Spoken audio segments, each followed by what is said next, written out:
What's up, everyone? It's your boy Norrin Rad89 here, and as you can see, I got my Batman gear on, my Batman stuff around me. We are here in preparation for the new Batman coming in March. We're going to be dropping a couple videos on the channel highlighting some of this stuff because this is my favorite superhero of all time. I love the Batman. I love Bruce Wayne. Everything to do with Gotham. It's like you said, my favorite comic series.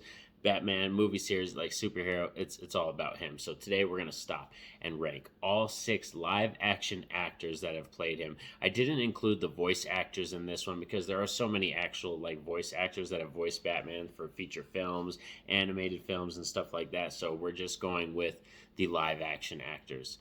So let's get into this ranking. Of course, I should have said at the top, this is just my personal opinion of my favorite of the list for the Batman actors that have played him. You know what I mean? This is my ranking. I would love to hear from all of you in the comment section. Let me know who are your favorite Batman actors. So let's get into this. The bottom of the barrel for me, number 6 is going to be George Clooney, and he was in Batman and Robin. This is the one that has, Mr. Freeze is the villain. We have Uma Thurman, Arnold Schwarzenegger in this one. I think Alicia Silverstone is also in this movie too as well. So this movie is just, when it comes to George Clooney as Batman, with the criteria that you want a detective Batman, you want a real physical Batman. You also want somebody that fits good in the suit, and you want the suit to look good, but also the movie being a good movie does complement it. And this isn't a horrible Batman movie, to be honest. I really do find some nostalgia love about watching Batman and Robin. But when you watch George Clooney as Bruce Wayne or as Batman, it's just really bad. George Clooney, it's like, for real, I've seen him act in good movies, like From Dusk Till Dawn. He's fucking amazing in that movie. He's class A, deserved like an Oscar nomination for that freaking movie. And when you watch him in Batman and Robin, you can clearly tell the difference. It feels like he just kind of walked into the role, gave it a half-ass effort, and I really didn't appreciate it because it just feels like George Clooney in the film. It doesn't feel like he's embodying Bruce Wayne or he's embodying Batman or anything like that. Coming in at number 5 for me is going to be Adam West, and this is one that I can find some enjoyment in watching. He is definitely part of his time era, that 60s Batman. You really got to, I think, have grown up in that era or really love that old school nostalgic 60s type television.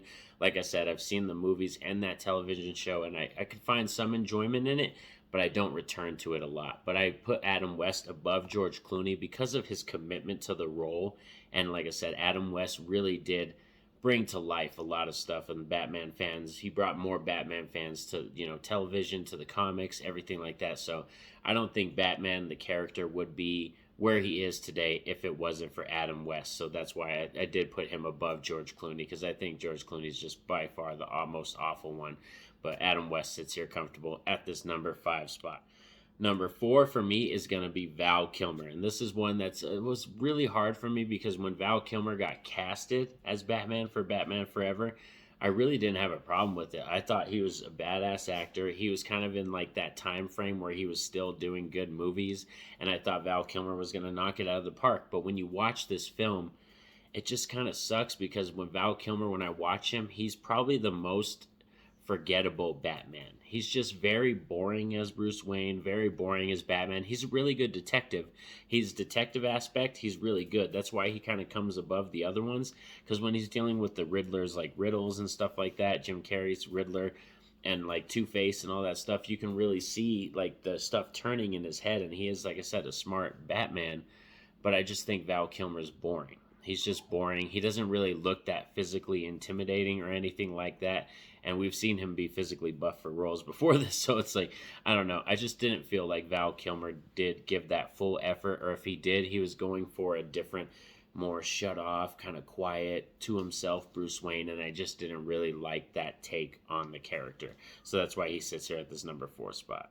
Now we're here at the top 3, and if you haven't yet, consider dropping a like and subscribing, especially if you're new to the channel, so you don't miss a thing, and hit that notification bell so you're notified anytime that I post videos.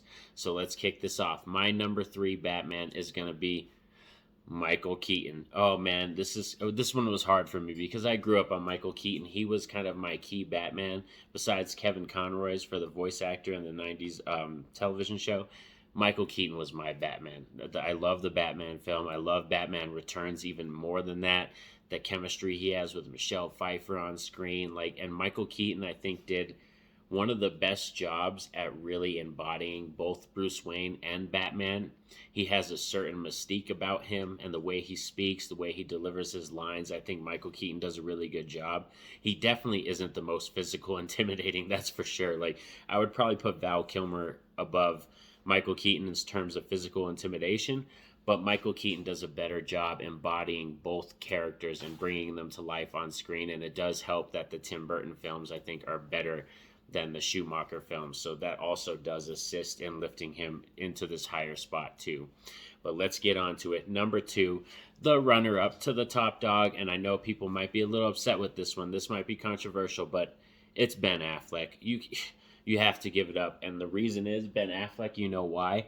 Because he was able to take the most comic realistic Batman that I've ever seen. The closest to a comic version Batman that we've ever gotten on screen is freaking Ben Affleck's Batman.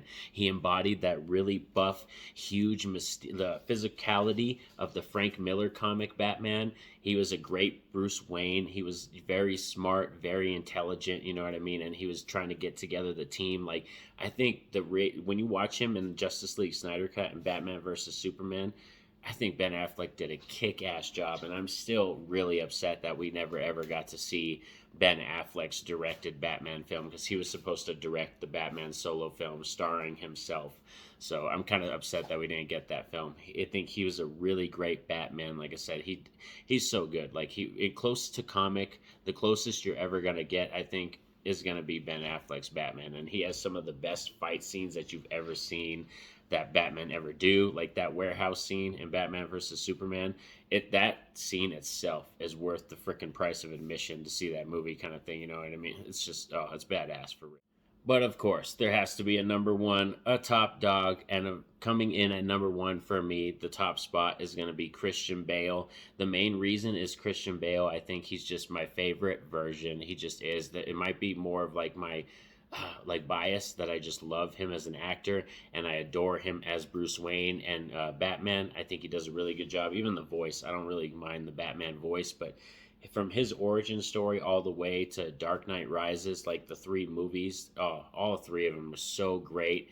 That's what really elevates him, and I think he does the best realistic version. If Ben Affleck's the most comic version of Batman, I think Christian Bale's the most realistic version of Batman. After watching Batman Begins, Dark Knight, and Dark Knight Rises, I was like, fuck, Batman could be real. Batman could be a real person. If somebody had the balls enough and, like I said, was rich enough and can do these things, Batman could easily be a real thing. That's what made me love these films so much and made me fall in love with Christian Bale's version of Batman. Like I said, it's much more grounded, much more gritty, much more realistic, and I like that fashion about it, you know what I mean? And Christopher Nolan, and Christian Bale, the character that they created and brought to life on screen in those 3 films was just glorious to watch. Like I said, he is easily right there, my favorite Batman. Ben Affleck did come close. I'm not gonna lie, Ben Affleck, he really did come close, because his movies, his version of Batman, he kicks ass, man. Like I said, it's very sad that we didn't get to see his version of the Batman film, but oh, I can't wait now. Of course, Robert Pattinson's coming up, so we're going to add another Batman live-action actor to this list of glorious actors that have played and donned the cape. Thank you all for sticking around with me, and let me know what you all thought in the comment section. Who is your favorite Batman actors? What's your list? What you thought of this list? And are you excited for the new Batman film? And don't forget to like and subscribe, and have a safe and happy day. Peace out.